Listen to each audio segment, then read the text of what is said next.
Israel Hamas युद्ध के बीच अब मिडिल ईस्ट में युद्ध का ज्वालामुखी कभी भी फट सकता है और अगर ऐसा होता है तो पूरे मिडिल ईस्ट का नक्शा ही बदल जाएगा। वो इसलिए क्योंकि लेबनान का हिजबुल्लाह 7 अक्टूबर 2023 के बाद से ही उत्तरी इजराइल पर लगातार बमबारी कर रहा था।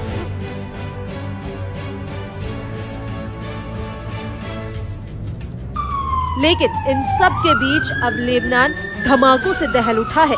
दरअसल लेबनान के कई इलाकों में एक साथ कई सिलसिलेवार धमाके हुए हैं और इन धमाकों में 1200 से ज्यादा लोग घायल हो चुके हैं।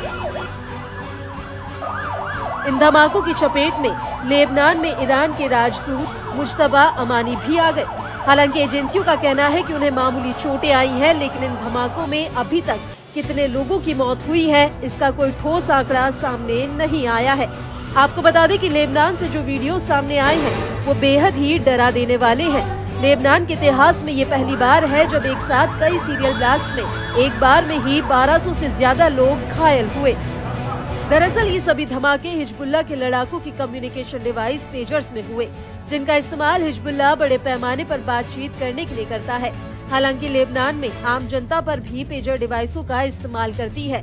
वहीं रिपोर्ट्स के मुताबिक इन डिवाइसों को हैक करने इनमें एक साथ कई बम धमाके कराए गए। इसको लेकर लेबनान के स्वास्थ्य मंत्रालय का कहना है कि जो कोई भी इन पेजर्स का इस्तेमाल कर रहा है या फिर जिस किसी के पास ये पेजर्स हैं, वो उन्हें तुरंत ही नष्ट कर दे। लेबनान की आंतरिक सुरक्षा एजेंसी के मुताबिक ये धमाके लेबनान के कई इलाकों में हुए हैं, खास तौर से राजधानी बेरूत के दक्षिण उपनगर वाला इलाका इन धमाकों से सबसे ज्यादा प्रभावित है। दूसरी तरफ लेबनान की सरकारी न्यूज एजेंसी NNA का कहना है कि अली अल नहारी और रियाद कस्बों में पेजर्स को हैक किया गया और उनमें धमाके कराए गए। सबसे बड़ी बात यह है कि जिन इलाकों में ये धमाके हुए हैं वो हिजबुल्लाह का गढ़ माने जाते हैं और अब इन धमाकों से समूचा लेबनान हिल चुका है। लेबनान में डॉक्टरों की छुट्टियां रद्द कर दी गई। बड़े पैमाने पर लोगों से रक्तदान करने की अपील की गई है, जिससे जरूरत पड़ने पर खून की आपूर्ति की जा सके। आपको बता दें कि लेबनान से कई ऐसे वीडियो सामने आए हैं जिनमें ये धमाके लाइव दिख रहे हैं। बड़ी बात यह है कि हिजबुल्लाह पेजर्स डिवाइस का इस्तेमाल इसलिए करता है ताकि उसके कम्युनिकेशन सिस्टम को इजराइल हैक न कर ले।